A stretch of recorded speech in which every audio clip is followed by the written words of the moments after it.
This is my physique, and I've been training for about 15 years. During those 15 years, I've tried every single diet there is. And along the way, I stumbled upon a diet approach that would change my life for the better. It allowed me to eat the foods that I wanted to eat while still obtaining a lean, athletic physique.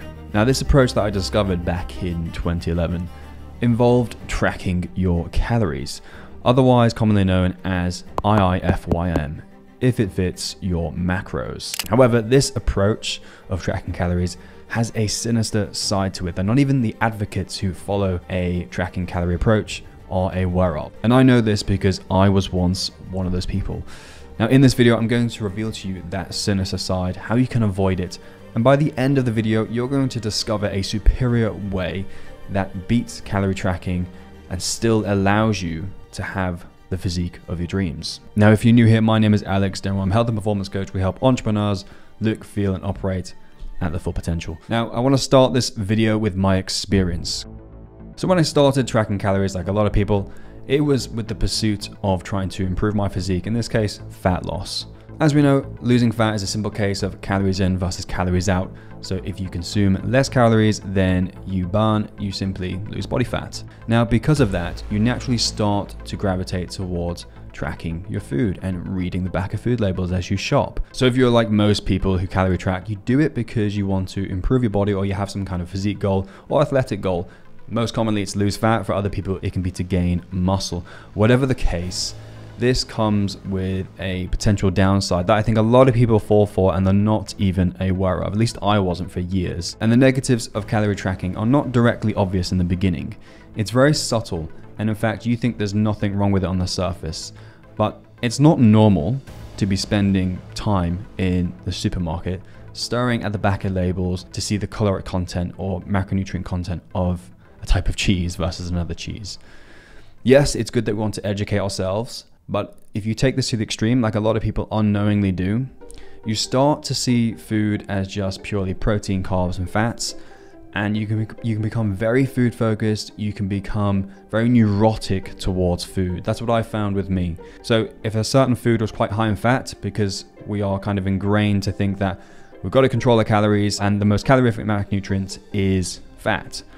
For every gram of fat, it's 9 calories compared to 4 calories for every gram of carb or protein. Naturally, we start to become quite fat phobic with foods or the dietary fat.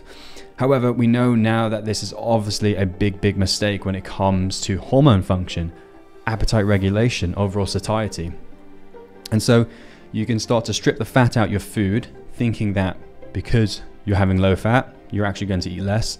We know now the research indicates we often eat more if we try to restrict dietary fat, and we lose out on all the several benefits that having dietary fat in our diet has for us, like our skin, our hair, our hormones, our energy, everything. So this downside is effectively just obsessing over food, obsessing what's on our plate, and does it actually fit in line with our macronutrient goals or calorie goals.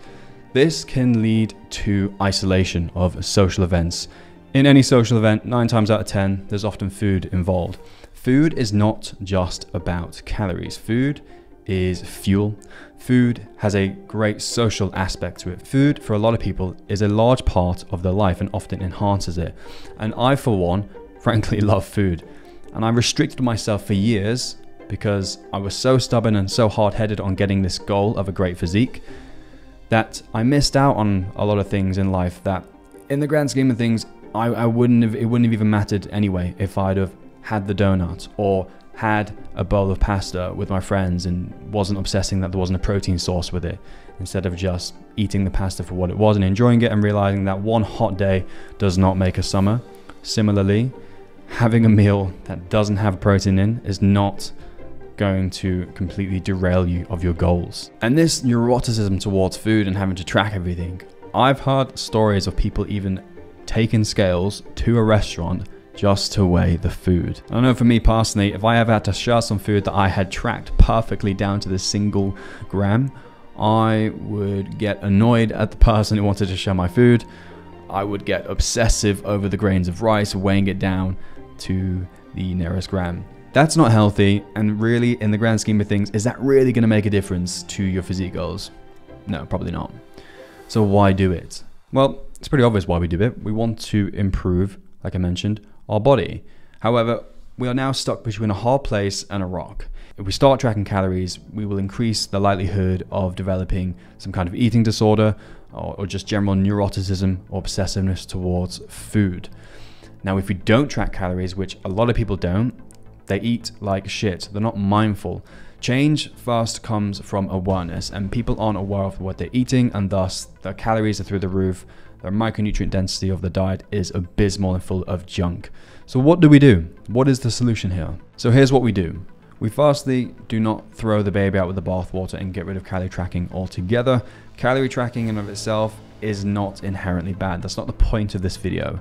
The point is you want to use it as a tool and as and when necessary. Now, however, once you've developed a good understanding of the macronutrients or calories that are in certain food or your plate, then you can begin to do what most people dread. Delete MyFitnessPal and instead rely on two things. Number one, nutritional parameters, and two, an intuitive approach to eating or calorie tracking. What this is going to do is break you free from the prison that can be calorie tracking.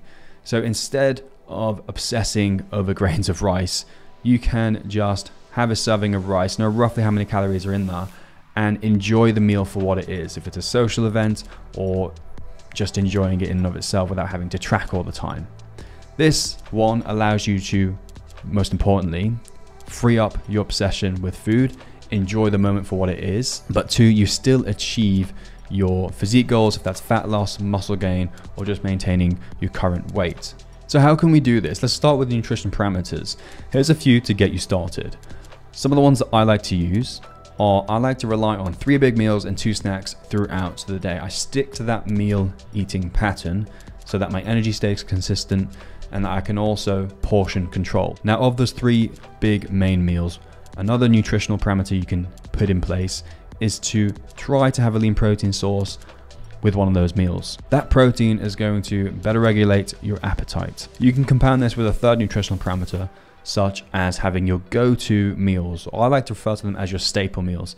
These are meals that are quick, easy, healthy, and most importantly, filling and satisfying. They are going to keep you on the rails when it comes to your nutrition throughout your day without you having to think. So for example, I have the same breakfast pretty much every single day. And I do that for 2 main reasons. 1, I don't have to think about it. 2, it allows me to stick to my nutritional goals without me having to worry about tracking. So it actually saves me time, and again, I don't have to think about it. You can do this for your breakfast, you can do this for your lunch, or for your dinner. I personally always like to have the same breakfast. Now, the second aspect will take you some time to develop, and that is developing your intuitive approach to eating. So instead of calorie tracking, we want to be able to look at a meal or a food and say, that's roughly 350 calories, 20-ish grams of protein. We don't really worry too much about carbs and fats. Once you start this approach, I promise you, you will never go back. I've been doing this approach now for the past 3 years since I started it, and I've never looked back. I'm just as lean, I'm just as full, and in fact, I enjoy my diet even more. If you enjoyed this video, please leave a like, and I will see you in the next one.